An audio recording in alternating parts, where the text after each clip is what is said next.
I wouldn't call them four paths. I like to say four different rivers merging into that same ocean.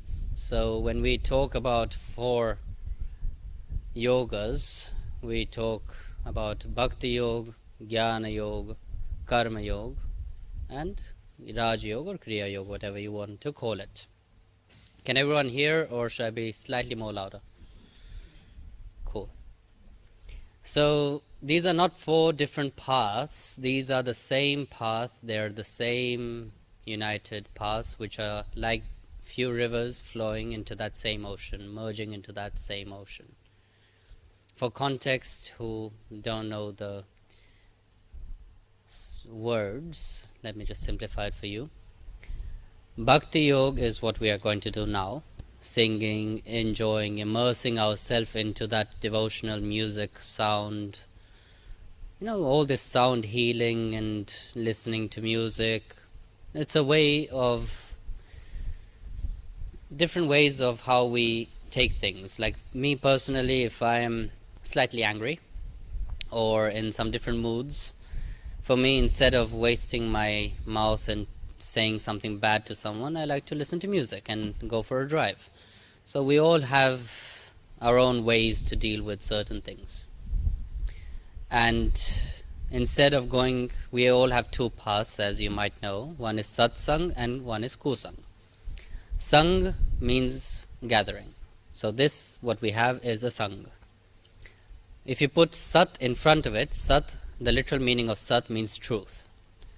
So where there is truth, satsang doesn't mean that we all need to gather here in one hall and sit all together and one person talking and you all listening. No.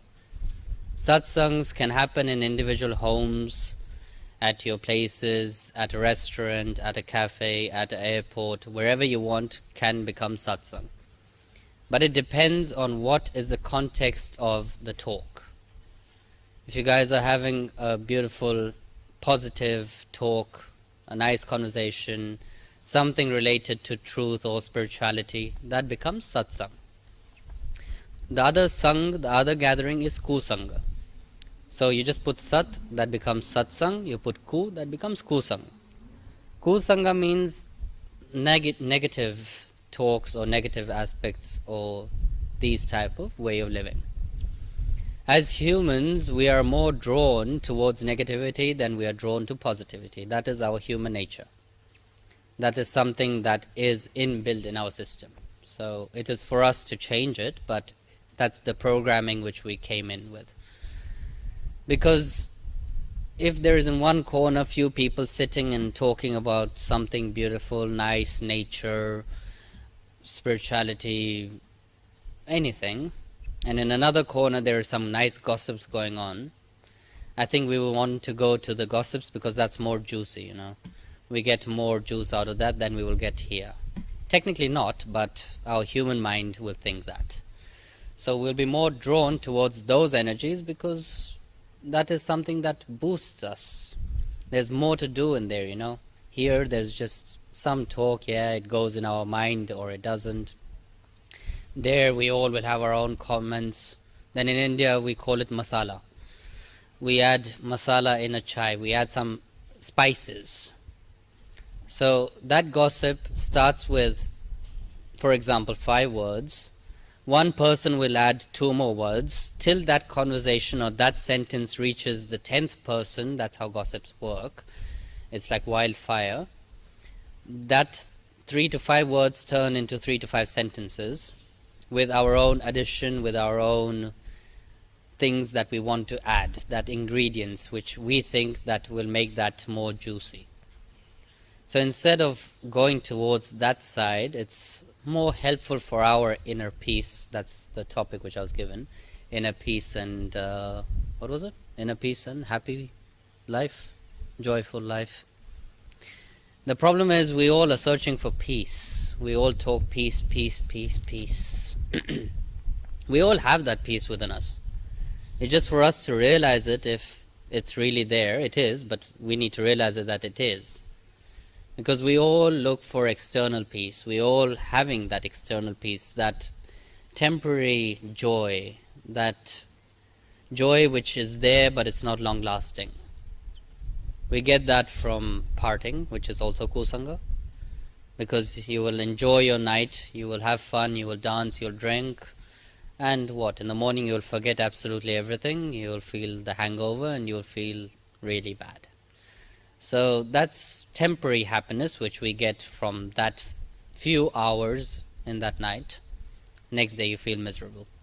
That's that aspect. And one piece is what you get which doesn't seem so peaceful innerly, because us as human minds, you know what our mind is called? Monkey mind. Why? Because in India we call it chanchal. Chanchal means restless. And how is a monkey? Very restless. So in the same way our mind is pretty restless, and we like to think and jump around with our thoughts like a monkey on a tree. We're all sitting here right now, but how many of us are not just physically sitting here, but mentally also here? We all have certain thoughts. For example, oh, I had a beautiful time in Fiji. It was nice, it was good weather. Now, how many of us, our heads went to Fiji? I just mentioned that word Fiji and our mind already started imagining things about Fiji. Or I talk about something else and immediately our mind will go there. That's the problem. Whatever we do, if we do it with dharana, which means concentration, the 8, again jumping on topics, but I'll come back slowly. I go from one topic to another and then end up back to where I started, but okay. 8 limbs of yoga. Yam, Niyam, Asan, Pranayam, Pratyahara, Dharana, Dhyan and Samadhi. Now when we talk about yoga, immediately our head says yoga means the twisting and turning of our body. That's yoga for us. And then in the modern world, in this Kali Yuga, we have all different types of yogas. We have hot yoga, nude yoga, beer yoga, God knows how many aspects of yoga is now created, but that's not yoga. Yoga, yuj, the word yoga came from the word yuj, which means union. Something which unites this Atma, this soul, to that Paramatma, to that higher spirit, that's yoga. And when we talk about yoga, it's not just these 2 aspects of asana and pranayam, but all of these. But as the only instant thing, that's what I like to say, the only instant thing, what we get is instant coffee. Instant enlightenment, instant samadhi, instant these things are not possible. If there would be an app for it, then it would be called Enlightenment Pro, and then we would buy the subscription with a free trial and hopefully get enlightenment. But that's not how it unfortunately works. Otherwise sages and saints wouldn't be sitting for years and years and years to get enlightened. So we should skip that part of trying to find enlightenment in all these external joys, and we start with the do's and don'ts. When we are kids, when we are young, our parents say do this, don't do this, don't do this.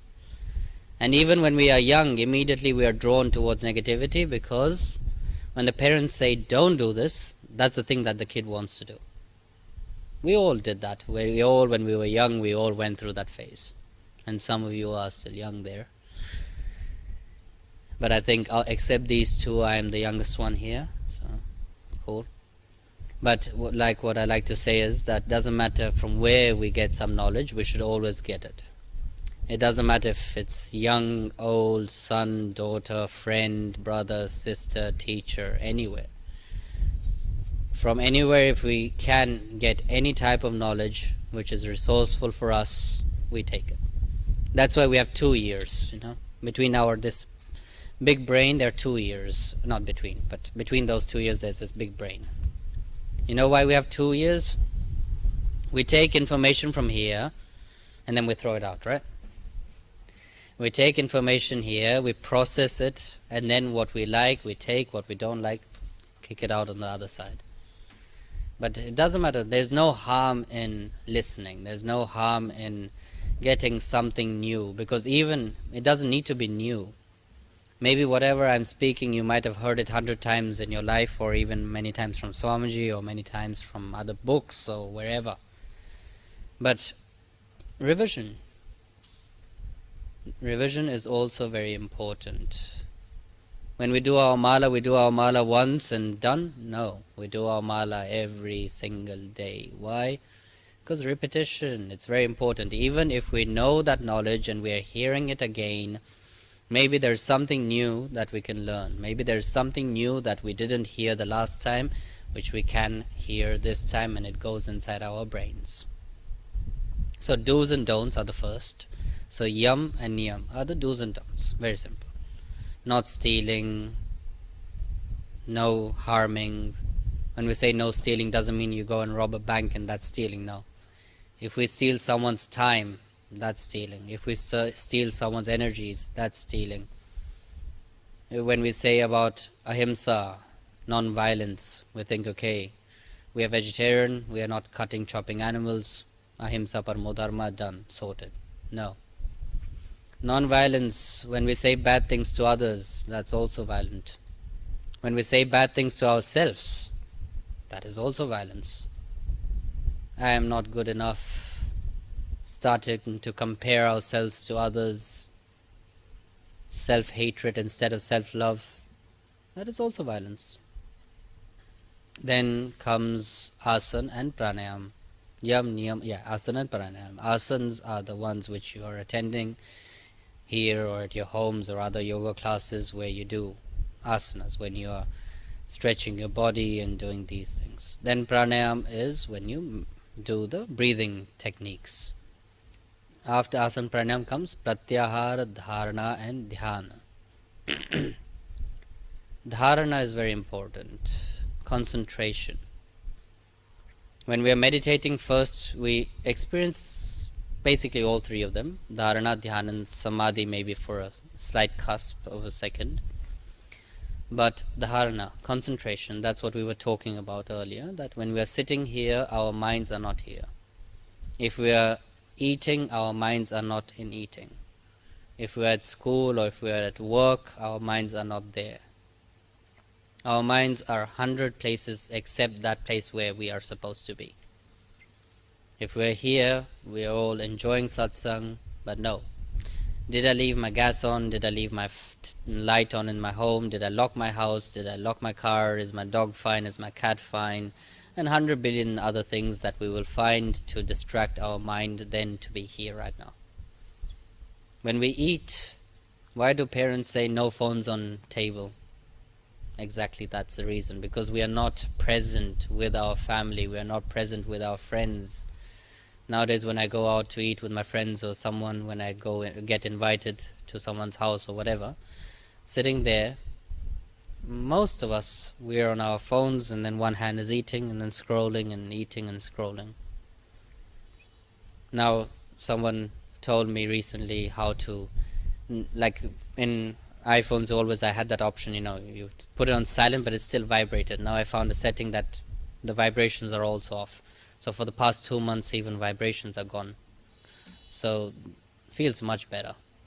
More peace. Because problems are meant to be there in our lives. Without problems, life is incomplete. Not incomplete, but it's boring.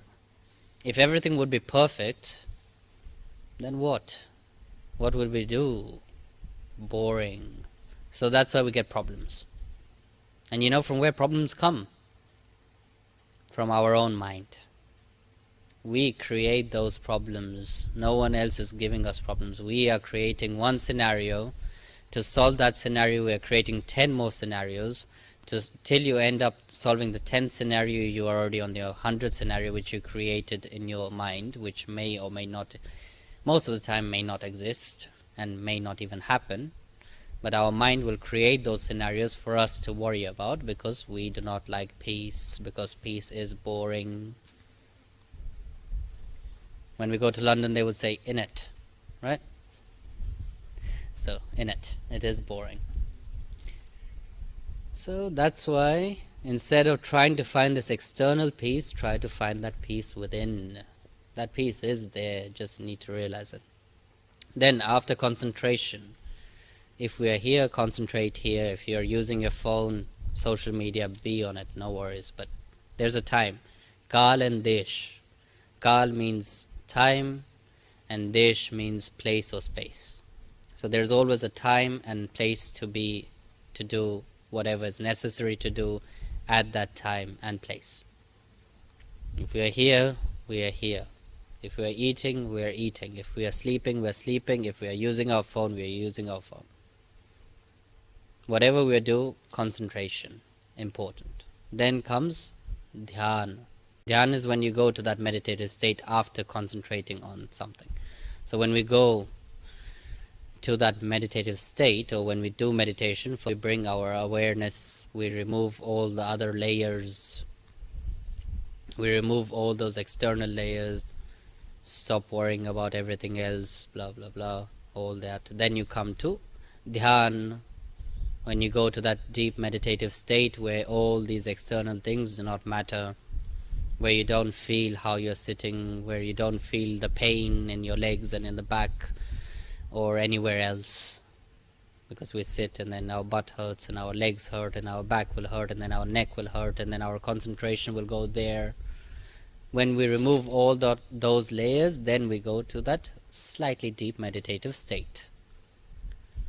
After that, then maybe some of us may experience samadhi for a very short period of time, where you go to that deep meditative state, which might come, might not come, might be there for a millisecond, or doesn't need to be there. But that is that highest consciousness, that is that highest deep meditative state where we go into samadhi.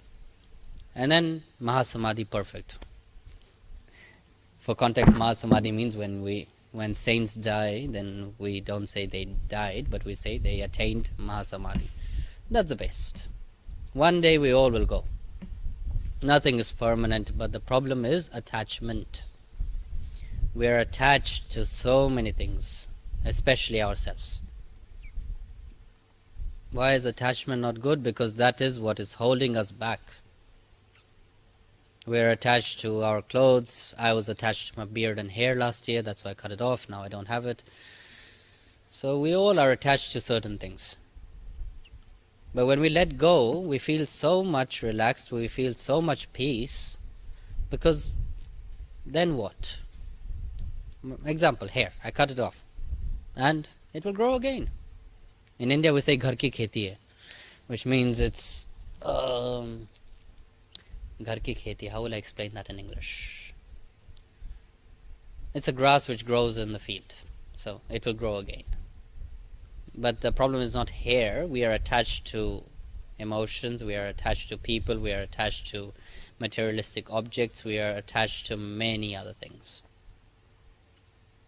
But when we learn to work with Maya, when they say renunciation, that doesn't mean you renounce everything, you let go of everything, you live in a cave. No, that's a misconception. When we say renunciation, doesn't mean you need to go and sit in a cave and meditate for ages. Renunciation means letting go of those attachments. What comes, let it come. What goes, let it go. Nothing is permanent. This body is not permanent. What is permanent is this Atma, this soul.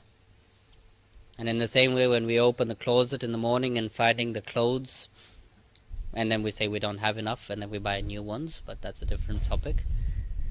When we open the closet and then we choose which cloth to wear, that cloth is that body. And this Atma chooses the bodies. So it's just changing. We were born naked, we will die naked. We will not take anything with. But we collect. Whole our life we are collecting, and then God knows what to do. And when we die, or before we die, we are stuck with our thought that I hid this in that place, and now what will happen to that? You know what will happen to that? Nothing, but you won't get free. We will be reborn just to fulfill that wish which we were stuck on. We will come back just for that thing. When in India especially they say, oh, there's a ghost in that tree, or there's a ghost here, there's a ghost there, or whatever. You know why? Especially they say it's the tree next to their home. Because probably who passed was stuck on something which is there, nearby and can't, that Atma, that soul is not free to go because of that attachment. And it will be stuck there, and then we have to do Pitra Puja and this puja and that puja to liberate that soul. Why to give burden to our next generations to liberate us when we can do it ourselves? Just let go. What comes, comes. What goes, will go. Nothing is permanent. Only this Atma is permanent. And when this Atma unites with that Paramatma, ultimate union, nothing else necessary. But when we are stuck with these things, that's why I don't run away with Maya, from Maya, but work with Maya. When we work with Maya, how do we work? Dharma, Arth, Kam and Moksha. Dharma. If we are doing something with truth, if we are doing something with sincerity, if we are doing something according to our philosophies and our dharma, which is allowing us to do it, then that work will be good. Then comes Arth. Arth means wealth, money, Lakshmi. We all want it. Why do we want it? Because money helps us do many things. But how is that money earned? If that wealth is earned with dharma, with truthfulness, with not stealing, with not cheating, with these things, then that Arth or that money is good money and that is successful. But if you are earning it with adharma, which is opposite of dharma, with wrongdoings, that is not good. Then comes Kam.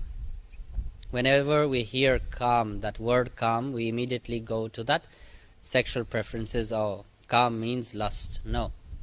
Kam means feelings. Feelings are very important in whatever we do. Without love, without feelings, life is incomplete. When you love to do something, you will do it with full heart. If you don't love something and you hate your job and you're sitting there in the office for 8 hours a day, working, but innerly you're dying, that's not with love and that's not with feelings. When someone is cooking food, if it's cooked without love and without feelings, if it's cooked with anger, if it's cooked with hatred, if it's cooked with those emotions and you eat that food, you will feel the change inside of you. These are the energies which are going in that food because of with which feelings are you doing it. If I'm sitting here and talking because I'm forced to talk, my tone will be much different.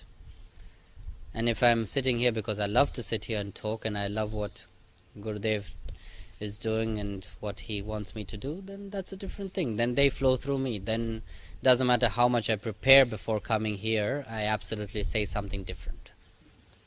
I always like to think that I'm preparing what I'm going to speak, and then I come here and just say Naham Karta Prabhudeep Karta Maha Prabhudeep Karta Hi Kevalam, which means I am not the doer, he is the doer. So let them do what they need to do through me. Then something else flows, and after satsang, when I talk to people and they say, oh, you said this, and then I was like, I don't remember what I said. That's surrender. Surrender doesn't mean you need to come and surrender everything and say, okay, that's it. No. Surrender means when you surrender, you also need to surrender with bhava, with feelings. You are mine, I am yours, finito. My sadness is yours, my happiness is yours, my anger is yours, everything is yours. Simple. Let them deal with it, it's their problem, not ours. When we say Koham Kadabdam Jatam Kovai Kartasya Vidyate in Aprokshanubhuti, Bhagavad Pachi Shankaracharya ji said, ask this question to yourself. Who am I? From where did I originate? What is the cause of my existence here? When we find the answers of this, we already achieved something. But when we know that this Atma, this soul, is not the doer, but just the observer, what happens in our lives will happen. Can you go back and change what you did? Again, repeating interactive yes, no's. No, thank you. So if you can't go back and change what you did, is there any sense of going back and pestering and torturing our mind? Why did I do this? I could have done this in a different way. or these all negative things in our head will just pull us down.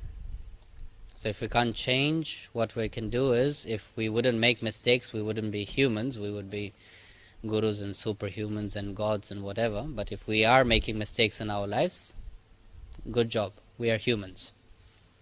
So if we make mistakes and we are humans, then we learn from our mistakes, we don't repeat them, but there's no sense in going in reverse and worrying about absolutely everything instead of living our life in present. Do we know what will happen in 10 minutes? Yes, no, thank you. So if we do not know what will happen in 10 minutes, that's future, let alone 10 minutes, we don't know what will happen in 2 seconds. You know? Maybe, okay. Good for you if you know, but I don't. So I'm human, you are superhuman. So if you don't know what will happen in the future, no sense of thinking about it. That doesn't mean you sit at home and say, okay, what are my karmas and destiny and what will happen, and I sit and do absolutely nothing and the money will fall from the sky. No. As Krishna said in the Bhagavad Gita, karma karo, phal ki chinta mat karo, which means do your karma and don't worry about the results. Go on, but don't go too much in future and in the past, because no sense. Live in the present. Because when we live in the present, when we enjoy the present, then we will be living it much more happily than when we will be thinking and worrying about absolutely everything else except the present. We are here, we are happy, we are all beautiful souls. What I like to say is, in this Kali Yuga, okay, again, context for those of you who don't know what's Yuga. In Sanatana Dharma, we have 4 Yugas: Satya Yuga, Dwapar Yuga, Treta Yuga, and Kali Yuga. Satya Yuga, name, self-explanatory, it explains itself. What does Satya mean? Truth. So where everyone were living with truth, that was Satya Yuga. Treta Yuga, then comes Dwapar Yuga, and now Kali Yuga. In Kali Yuga, we all have our own motives. We made it as a transaction. Especially in India, when you go to the temples, people come, offer water to Shivji or to any god or goddesses, and say, if I will get this job, I will offer this. If I will pass an exam, I will offer that. That's a transaction. When you come to Swamiji, we don't come to him with everything. Swamiji, this. No. If it's Naham Karta, and if you really surrendered and let go of things and let him deal with whatever and let the higher self do everything that they need to do, and you are the doer, then just continue doing without any transactions. Without saying, God, I will do this, or Gurudev, I will do this, or you do this for me and I will do this in return. No. What is going to happen will happen. In this Kali Yuga, we all are in different books, but if we all decided to come here tonight for satsang in this beautiful space, then I say that we are at least in the same book, if not in the same page, because we all decided to come here, sit here, enjoy this beautiful satsang, enjoy this beautiful energy, feel this energy. That means we are in the same book, most probably in the same page too. So which means our minds are in the same frequency, which is very rare to find in this external world.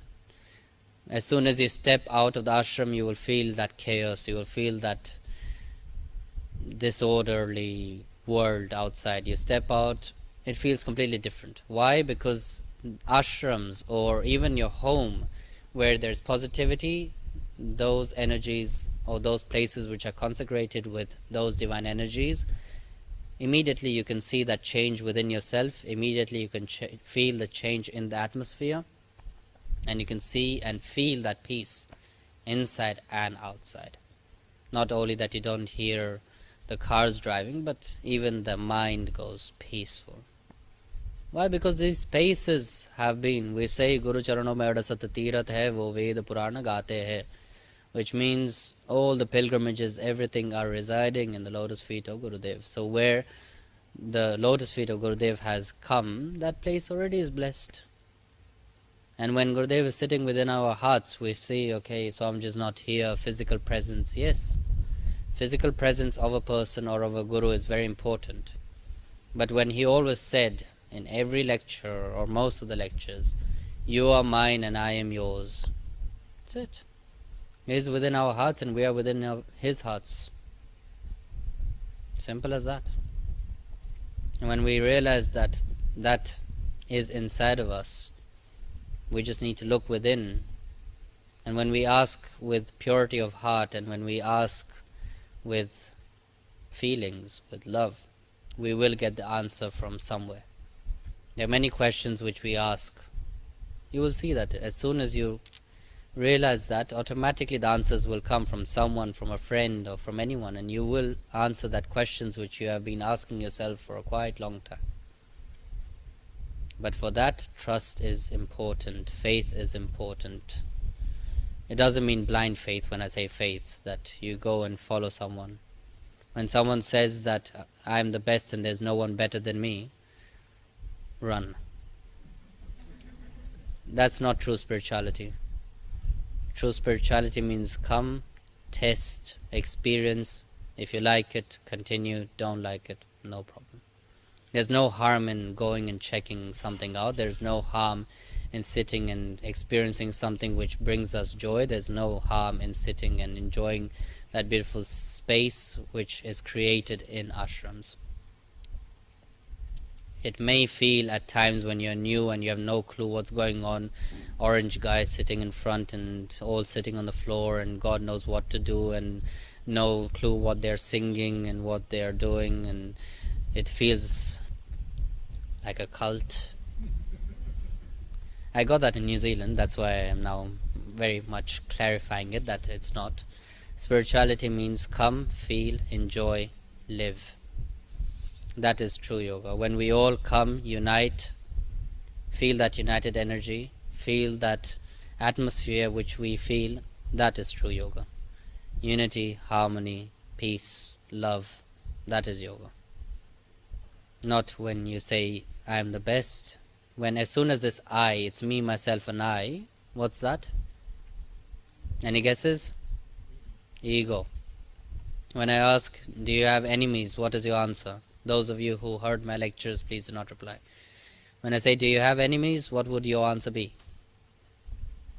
Anyone? Huh? Yes. True. But I'm not talking about the external enemies, I'm talking about the internal enemies. We all might say, some might say yes, some might say no, but in reality, we all do have that enemies. You know what those enemies are? Kam, Krodh, Madh, Lobh, Ahankar, Irshya. Anger, jealousy, lust, greed. Kam, Krodh, Madh, jealousy, greed, lust. Yeah, basically all these things. As soon as we are angry, what do? Say some nice words. Beep, beep, beep, beep, beep. And then not helping anyone. When we say these nice words, it's not, if you say some beautiful swear words to me, it goes here and goes out here. Doesn't really matter. But it is harming yourself. It is said that one swear word is equal of killing 10 malas. So, and then those who are somewhere, people I told that and they came up with a new aspect of it. We won't swear, but they use their fingers. It's the same thing because the feelings are the same. Even if you use the fingers or you use the words, the same, because if you're swearing through your finger, it's still swearing. But what is important is forgiving. And when you forgive, again we are coming back to the same thing, letting go. When you forgive someone and say, I forgive you, that is not something for that person, that is something for you.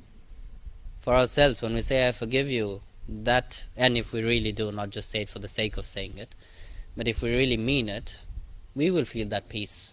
That other person may feel or may not feel, that's another topic. But when we feel that peace and when we feel that joy again come back, because when we hold on to anything, it can be grudge, it can be anger, it can be resentment, it can be anything. When we are holding on to that, that is just holding us down in that spiritual path. But when we let go and say, I forgive you, go, no problem. Things will happen. People make mistakes. Big, small, mistakes are mistakes. But if we hold it in and think that I am the best, how many of you saw a bamboo stick? Most of us, all of us. So bamboo sticks are, when strong wind will come, snaps. But if you're like that plant or any other plant which can, or tree which can be flexible, then when the wind comes, you bend. But if you stay stiff with your ego and we stay, no, I'm the best and no one can harm me and I am the highest. Yes, we are the highest selves. We are the best version of ourselves, true. But that doesn't mean that we need to be egoistic and say there is no one better than me. That is wrong. Because when ego comes, then that destroys many things. When anger comes, that destroys many things. When jealousy comes, that destroys many things. We all are always jealous. But when someone is jealous from you, you know what's the thing? That means that you are on the right path. They're jealous on you because you are doing something which is right and they want to do something which is wrong. Someone is having envy towards you in your workspace. Exactly, because you are going on the right path. You might get fired, you might get many other problems, but problems are there to be solved, so they will eventually be solved. But that means you're walking on the right path and you're walking on the path of truth and not being like others who are walking with adharma. So if things are happening, they're happening for a better reason. If you get fired, maybe you're fired because there's something bigger that is there for you. So go with the flow instead of worrying about why did I get fired, or why is this person angry at me, or why does this person hold grudge against me. Yes, why is not going to help anyone. Why? People used to call me Vaipuri, maybe Yashoda and Sivapuri remember when I was younger. In Jadan, I used to always ask why. That's curiosity is fine, but most of the time we are not going to get the answer, or even if we do get the answer, we won't be satisfied with the answer. Why are we not satisfied with the answer? Expectations. What happens when you expect things and they're not fulfilled? Disappointment, resentment. You guys know the answers because you're hearing it in many satsangs, but disappointment and resentment. When we don't get what we expect, then disappointment comes. That's why it's best not to expect things. If things come, let them come. What I love to say, and many of you might already heard it, for those of you who didn't, I'll repeat it again. Blue sky is us. The clouds which go above the sky or in the sky can be white, grey, dark, completely dark with thunder and super duper rain. But one thing what is common in clouds and the blue sky is clouds pass and the sky remains. So that sky is us and the clouds are problems. So if it's a white cloud, that shall also pass. If it's heavy dark clouds, they shall also pass. Nothing is going to stay there permanently. But the problem with us is we are attached, hooked onto that. When sad moments come, heavy moments come, we go into a heavy deep space, then instead of looking and saying this shall also pass and happy moments will come back, we go deeper and deeper into that mess and creating more trouble and more problems in our mind. And when joyful moments come, we are more worried about thinking when those bad moments will come again, when something will mess up, when will this end, instead of enjoying those happy moments and joyful moments. So best is be in the present. If bad moments come, just know that that shall also pass. And if happy moments come, just know that that shall also pass. Nothing will stay permanent. The only thing that will stay permanent is this inner joy and inner peace. And when we realize that this all external things are temporary joy, not permanent joy, and these things what we experience in our growth, in our spiritual journey, in satsangs, in truth, in walking the path of truth, in good company, in beautiful souls like you all. I was so tired I didn't sleep. I didn't manage to sleep much. I slept 20 minutes in the afternoon. But what energizes me is when I sit here, I see all these beautiful people, beautiful souls. You are that energy which boosts me back up. Some days I travel 2-3 days, like it took me 2.5 days to reach from India to Fiji. But then as soon as I reach in Fiji, people. When beautiful souls, when loving souls like you all unite, then joy, energy, happiness, this all comes automatically. That is that inner peace, that is that inner joy. Me going out for pizza and going out here and there is not joy. That is temporary joy. That will give joy to my tongue, but this satsang gives me joy in my heart. Why? Because here we all are in the same book or in the same page. That is the beauty of satsang. Where were we now? Now I have to come back reverse.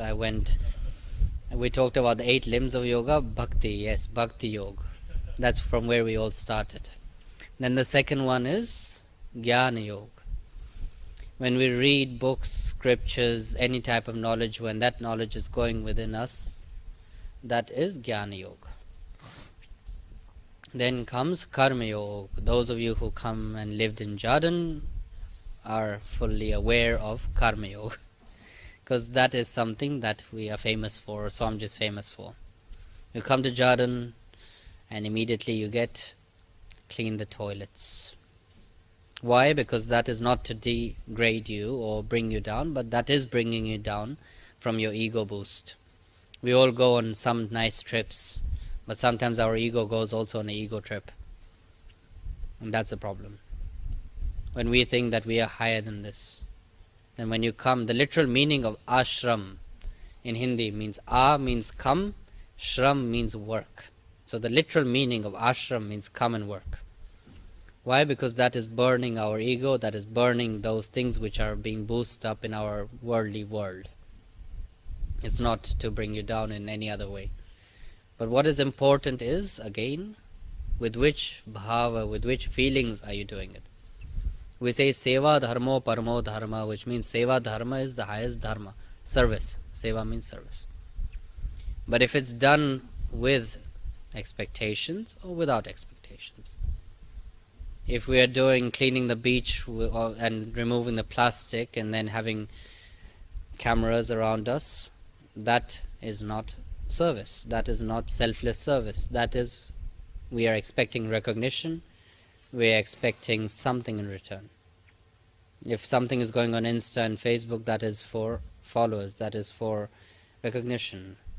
That is a different thing. But if we are doing niswartha bhava, we are doing service without anything, if we are cleaning like Usha, Ratan, Agnidev, or all of you who are individually taking care of ashrams and homes, you're cleaning the hall, you're cleaning the altar, and you're doing it because you want to do seva, not because you want something in return. That is true seva.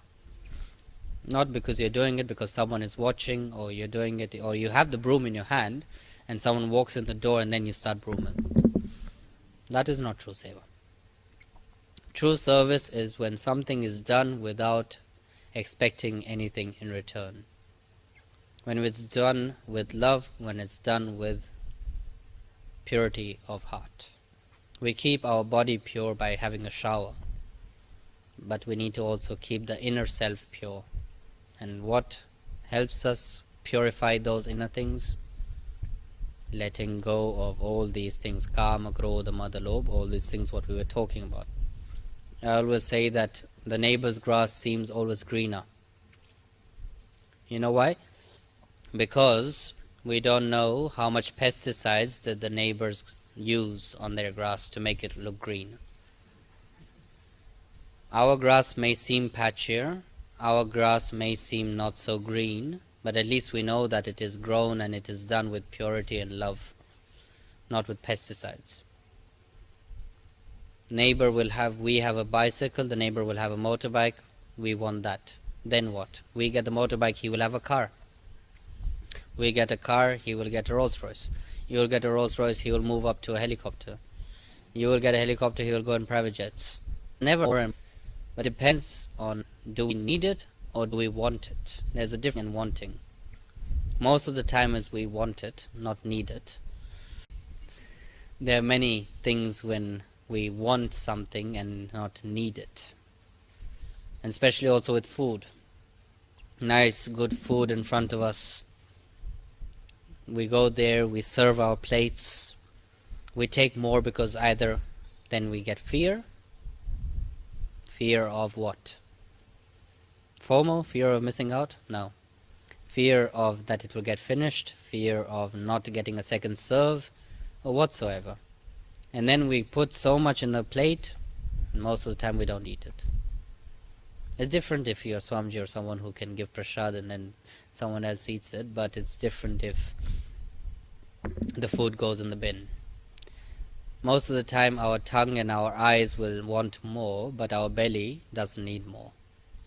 Alpahari doesn't mean starving to death. Alpahari means knowing how much is enough for our belly and for us to survive or to live, or to not survive but to be happy and be fulfilled in our belly, than to eat what our eyes and tongue wants. You can have what your tongue wants. If you don't like broccoli, like me, no worries, don't eat it. But eat what you like, but in the amount that much is necessary. Because if you eat too much, what happens? Tamas, you fall asleep, tiredness comes. You eat too much, you're working at the office desk, you go to sleep. You're studying at the uni or school, after lunch break, after the lunch break you go for usually in India we have 5 classes, then lunch, then 4 classes. So the other ones after lunch was always most of us just dozing off. Why? Because we ate too much. We didn't eat as much we needed, but we ate as much as we wanted. That's why the 5 rules of students, or for students, but in one way or another way we all are students. We all learn something in our day-to-day life. Kaka cheshta bako dhyanam shwana nindra tathevacha alpahari grahatyagi vidyarthi pancha lakshanam. Kaka cheshta. Kaka, we talked about it in Sydney. Kaka means crow in Sanskrit. The determination of a crow. You might have all heard this story, but I'll repeat it. There was one big pond, and the crow was flying over nearby. But there was one vessel also there, with a narrow opening, half filled of water, and the crow wanted water from there. It could have easily gone to that pond and drank that water, but no, it decided that I want water from that specific vessel. The crow flew, but obviously the water level was not so high, and the beak is this much. So what it did was it went and collected rock by rock, pebble by pebble, put it one by one in that vessel till the water level increased and came up for it to drink. So the determination of a crow, dedication of the crow. Bako dhyanam, the concentration of a crane, not the construction crane, but that bird which is in the water standing on one leg. The concentration is on one specific thing only, is that fish. He will always look just there. Many distractions. We are sitting here, or we are sitting in meditation, a door slams, someone shouting, honking in India, very famous, or anything of these things. They're all distractions.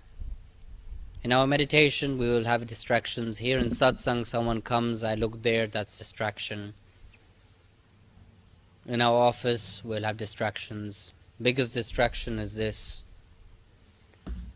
That's why now someone taught me, as I said, put it on complete silence, not even on vibration. I used to wear a watch for tracking and these things, but then satsangs I used to be talking and vibrates, looking who texted, who is calling.